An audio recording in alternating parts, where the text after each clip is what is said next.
हम मीनू झा गोर लगै छी समस्त मिथिलावासी के और मैथिली गीतमाला चैनल पर में सब गोटे के हार्दिक स्वागत करै छी और उपस्थित भेलहुँ हँ एहि बेर जे पहिलुक बेर जितिया करब हुनका लेल शुभ छै ई जितिया कि नहि ओ सबटा जानकारी लऽ कऽ हम उपस्थित छी अपने लोकनिसँ साझा करै छी।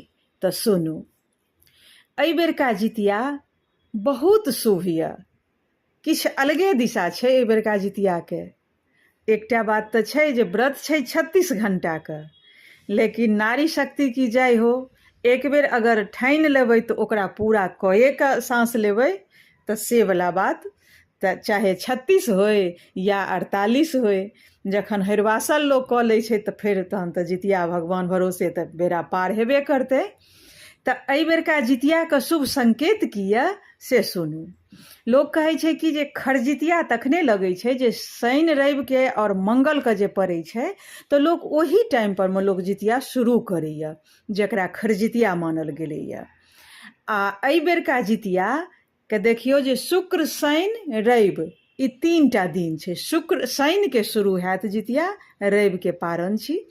आ शुक्र के माछ मरुआ खायल जायत, नहायल खायल जायत।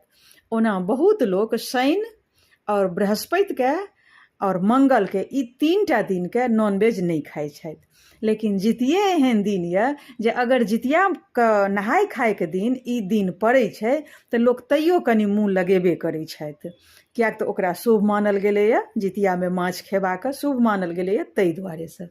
लेकिन एहि बेर शुक्र के माछ मरुआ खायके अछि, नहायल खायल जायत। तऽ कतेक नीक दिन में नॉनवेज खायके दिन पड़ल है ओहिमे जितिया में, से देखियौ जे शुक्र पड़ल है।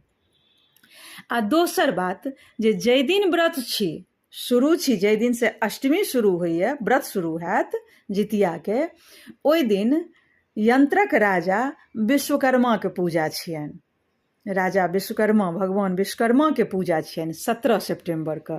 तऽ कतेक शुभ दिन ओहो छै आ शनि सेहो छै। अष्टमी तिथि के तऽ लोक कहै छै जे भगवान कृष्ण के जन्म भेल छनि अन्हरिया में अष्टमी तिथि के, तऽ ई तिथि तऽ ओनाहिए बहुत शुभ होइ छै।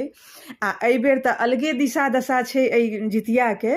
हाँ, एकटा छै जे संक्रांति मसांत पड़ै छै, तऽ मसांत अछि अहाँके नहाय खाय दिन पड़ैया, तऽ ओकर ओते महत्व नहीं भेलै आ ओ ओते खराब नहीं मानल गेलै। मेन भऽ गेल जे व्रत अछि अहाँके से संक्रांति दिन, तऽ ओ बहुत शुभ अछि।